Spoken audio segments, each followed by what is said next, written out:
자, 12월 20일 월요일 장 마감 시황 및 전략 말씀을 드려보도록 하겠습니다. 오늘도 정말 어려운 시장이 이어졌습니다. 정말 뭐 답답한 구간이 거의 한 달 정도 지속이 되는 것 같아요. 일단 수급적으로는 공백 상황이 이어졌습니다. 보시는 것처럼 코스피 시장은 외국인이 5,500억, 기관이 5,700억 매도를 하면서 여전히 뭐 지수를 끝까지 끌어내리는데 1등 공신 역할을 했고요.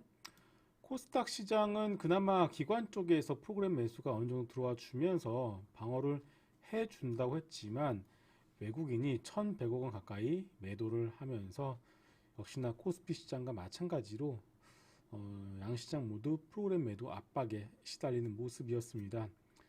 이 선물 역시도 외국인이 6,400억 매도를 해주면서 시장 하락에 일조를 하고 있는 모습입니다. 코스피 시가총액 상위 종목들을 보시게 되면은 뭐 올라간 종목을 찾을 수가 없어요. SK텔레콤, SK바이오사이언스 정도만이 좀 눈에 띄고 있고요. 삼성전자, 네이버, 뭐 카카오, LG화학, 삼성 SDI, 현대차, 기아, 카카오뱅크 등등 대부분의 시가총액 상위 종목들이 보시는 것처럼 빨간불은 거의 찾을 수가 없는 상황이었죠. 코스닥 시장 역시도 마찬가지였습니다.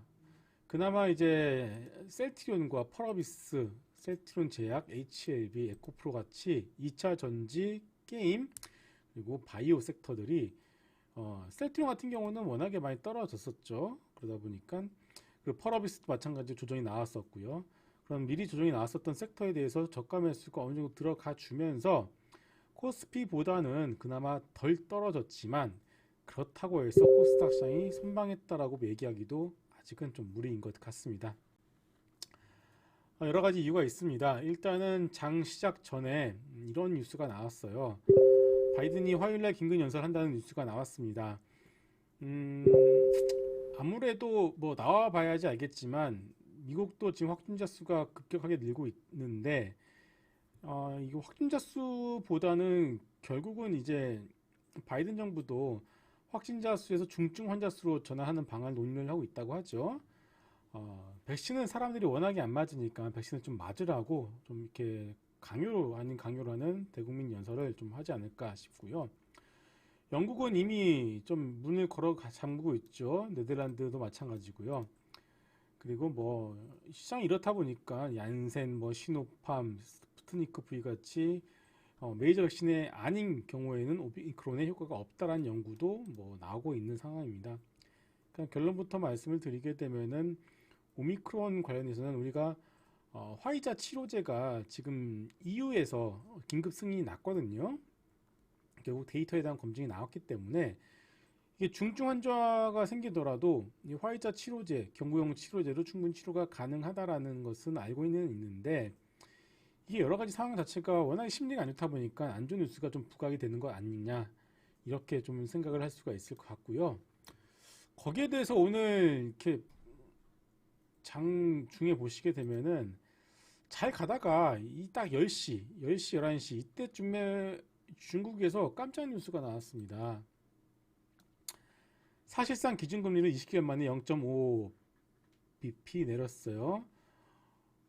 이게 평소 같았으면 이거 호재로 받아들여야 되는데 이게 시장이 이걸 어떻게 해석하냐면은 안 좋다 보니까 그냥 야 이거 정말 중국이 얼마나 안 좋으면 금리까지 내리겠니? 이런 식으로 좀 억울하게 좀 해석을 한 것 같아요.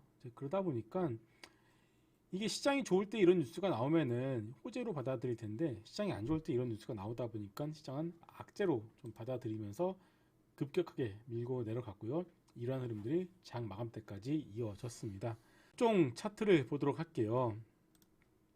코스피 같은 경우는 결국 200일선을 돌파하지 못하고 21선마저 깨면서 다시금 좀 변동성 확대 구간에 들어간 것으로 보여지고 있고요.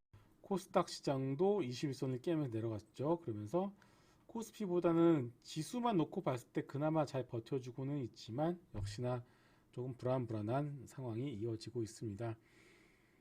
좋은 뉴스가 없습니다. 좋은 뉴스가 없지만 결국은 항상 돌이켜보면 좋은 뉴스가 하나도 안 보일 때가 바닥이었던 구간들이 많기 때문에 지금의 어떤 조금 더 불안한 심리 구간이 지속될 가능성은 있지만 그렇다고 해서 이게 뭐 시장의 어떤 급락으로 이어질 가능성은 아직까지는 여러분들이 열어두실 필요는 없을 것 같고요. 다만 많이 오른 섹터와 종목들에 대해서는 내가 이 종목에 대해서 어느 정도 비중을 축소하거나 혹은 고점에 좀 물리신 분들의 경우에는 적어도 좀 리스크 관리는 좀 필요하지 않을까 싶습니다.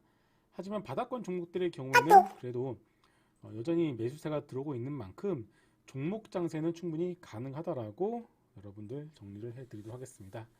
자, 어려운 구간입니다. 너무 무리하실 필요는 없을 것 같고요. 다음 주 나페일 3일 전이죠. 양도세 차익에 대한 기준일이 확정이 수요일 날 되는데 그때까지는 여러분들이 조금 조심만 하시고 그 이후부터는 시장이 조금은 더 나아지지 않을까 싶습니다. 자, 수고 많이 하셨고 저는 내일 이 시간에 다시 찾아뵙도록 하겠습니다. 감사합니다.